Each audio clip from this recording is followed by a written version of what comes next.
Hi hello வணக்கம். இந்த வீடியோவில் பார்க்க போகிறது ஒரு சிம்பிளிஃபிகேஷன் ப்ராப்ளம் தான். ஆனால் போடமாஸ் ரூல் யூஸ் பண்ணி சால்வ் பண்ண போகிறோம். ஸோ என்ன ப்ராப்ளம் பாருங்கள். கிவன் -1/3 இன்ட்டு 5/4 அது ப்ராக்கெட்டில் இருக்குது. ப்ளஸ் ஆஃப் 3/5 டிவைடட் பை இன்னொரு ப்ராக்கெட் கொடுத்துருக்காங்க 1/2 - 1/4. ஸோ இதை சால்வ் பண்ணணும். ஸோ போடமாஸ் ரூல்லாம் என்னென்னா ஒவ்வொரு ஸ்டெப்புக்கும் ஒவ்வொரு ஆப்ரேஷன் தான் சால்வ் பண்ணணும். லெஃப்ட்லேருந்து ரைட்டு சால்வ் பண்ணணும். ஆர்டர் ஆஃப் ஆப்ரேஷன் வந்து ஃபஸ்ட்டு ப்ரையாரிட்டி கொடுக்கணும். எந்த ஆப்ரேஷன் வந்து ஃபஸ்ட்டு இருக்கோ அதை தான் சால்வ் பண்ணணும். ப்ரையாரிட்டி வந்து எது ஃபஸ்ட்டு இருக்கோ அதுக்கு தான் ஃபஸ்ட்டு ப்ரிஃபரன்ஸ் கொடுக்கணும். சப்போஸ் சேம் ஆப்ரேஷனாக இருந்தால் லெஃப்ட்லேருந்து ரைட்டில் ஃபஸ்ட்டு ஸ்டார்டிங்லேருந்து சால்வ் பண்ணணும். டிஃப்ரெண்ட் ஆப்ரேஷனாக இருந்தால் எது ஹையர் ப்ரையாரிட்டியோ அதை சால்வ் பண்ணிவிட்டு நெக்ஸ்ட்டு சால்வ் பண்ணணும். ஓகேவா? அடுத்து இதில் என்ன இன்னொரு விஷயம்னா ப்ராக்கெட் இருக்குது. ப்ராக்கெட்டுக்குள்ளே இன்னர் ப்ராக்கெட் நிறையா வரும். ஸோ ப்ராக்கெட் இருக்கும்போது ப்ராக்கெட்டை தான் நம்ம சூஸ் பண்ணுறோம். ப்ராக்கெட்டில் எந்த ஆப்ரேஷன் வேணாலும் இருக்கலாம், அது நமக்கு இது கிடையாது. ஆனால் ப்ராக்கெட்டை சால்வ் பண்ணணும், அவ்வளோதான். ப்ராக்கெட்டில் வந்து எந்த ஆப்ரேஷன் வேணாலும் இருக்கலாம். ஓகேவா? அதில் நம்ம ப்ரையாரிட்டி பார்க்க தேவையில்லை. ப்ராக்கெட் தான் ஃபஸ்ட்டு சூஸ் பண்ணுறோம். ப்ராக்கெட்டுக்குள்ளே எந்த ஆப்ரேஷன் வேணாலும் இருக்கலாம். ஓகேவா? ஸோ இப்போ சால்வ் பண்ணுவோம்.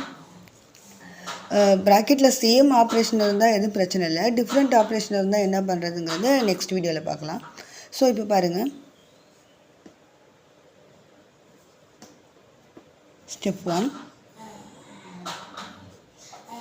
ஃபஸ்ட்டு ஸ்டெப் பாருங்கள். நான் சொன்னேன் லெஃப்ட்லேருந்து ரைட் சால்வ் பண்ணணும். இங்கேயும் ப்ராக்கெட் இருக்குது, இங்கேயும் ப்ராக்கெட் இருக்குது. ஸோ நான் ஃபஸ்ட்டு இந்த ப்ராக்கெட்டை சால்வ் பண்ணுறேன்.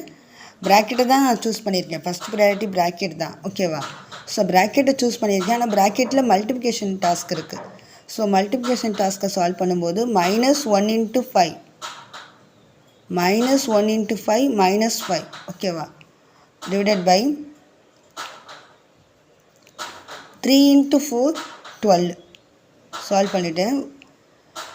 ப்ளஸ் இந்த சிம்பிள் அந்த இது அப்படியே எடுத்து எழுதுங்க. பேலன்ஸ் உள்ளது 3/5 டிவைடட் பை 1/2 - 1/4 ஓகேவா? ஓகே, சால்வ் பண்ணியாச்சு. நெக்ஸ்ட்டு ஸ்டெப் 2 பாருங்கள். இந்த -5/12 அப்படியே தான் இருக்கும். ப்ளஸ் ப்ராக்கெட்டுக்குள்ளே இன்னர் ப்ராக்கெட் இருக்குது. ஸோ இன்னர் ப்ராக்கெட்டை தான் ஃபஸ்ட்டு சூஸ் பண்ணணும். So 3/5 divided by inner bracket பாருங்கள் 1/2 - 1/4. இது லோயர் கிளாஸ் சப்ட்ராக்ஷன் தான். 1/2 - 1/4 எல்சிஎம் எடுத்தால் 4 வரும், அப்படி தானே? எல்சிஎம் வந்து 4. ஆல்ரெடி இங்கே 4 இருக்குது. ஸோ 1 தான். இங்கே 4 வரணும்னா 2ஆல் மல்டிப்ளை பண்ணணும். இங்கேயும் 2ஆல் மல்டிப்ளை பண்ணணும். So 1 2s are 2. Okay, 2 - 1 1/4. So இங்கே என்ன வரும்னா 1/4. ஓகேவா? ஸோ சால்வ் பண்ணிட்டேன். நான் இதை மட்டும் தான் சால்வ் பண்ணேன் ஒரு ஸ்டெப்புக்கு. நெக்ஸ்ட்டு பாருங்கள், ஸ்டெப் 3 சால்வ் பண்ணிக்கிட்டு இருக்கேன். நெக்ஸ்ட்டும் பார்த்தீங்கன்னா ப்ராக்கெட் தான் இருக்குது. ஸோ இந்த ப்ராக்கெட்டை நம்ம சால்வ் பண்ணணும். ப்ராக்கெட்டில் என்ன ஆப்ரேஷன் இருக்குன்னா டிவிஷன். ஓகேவா?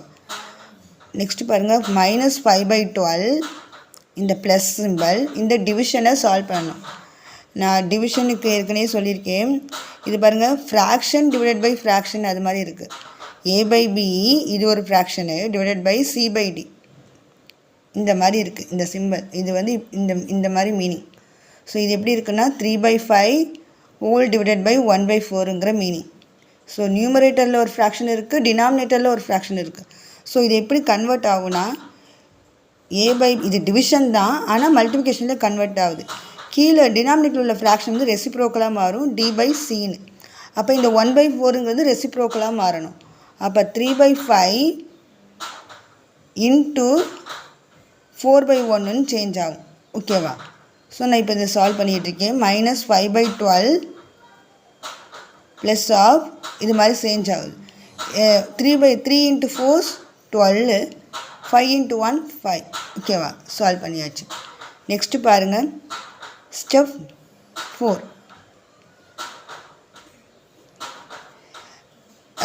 ஆர்டர் இல்லை, டிவிஷன் இல்லை, ஸ்கிப் பண்ணிடலாம். மல்டிப்ளிகேஷன் இல்லை, addition.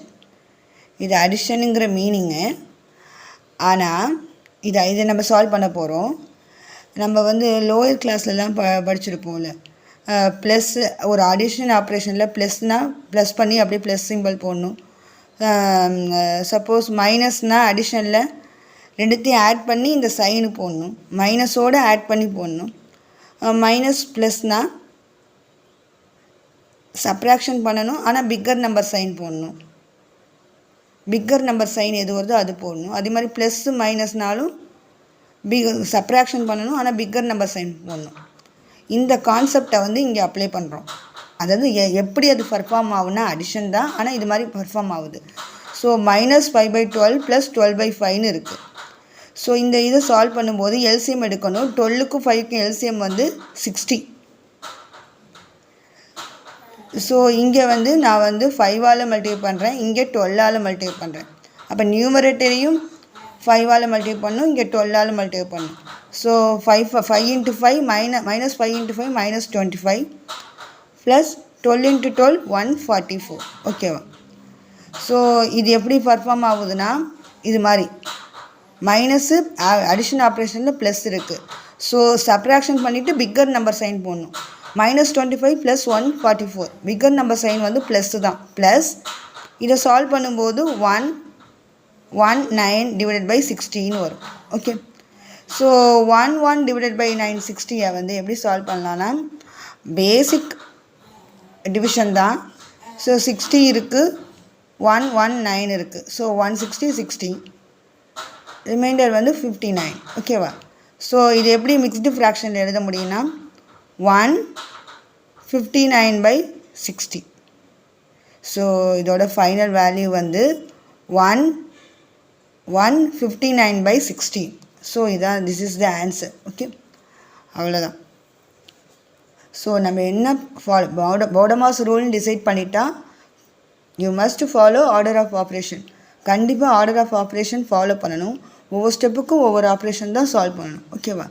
Answer is 159 / 60. Okay, next வீடியோவில் இன்னொரு ப்ராப்ளம் பார்க்கலாம்.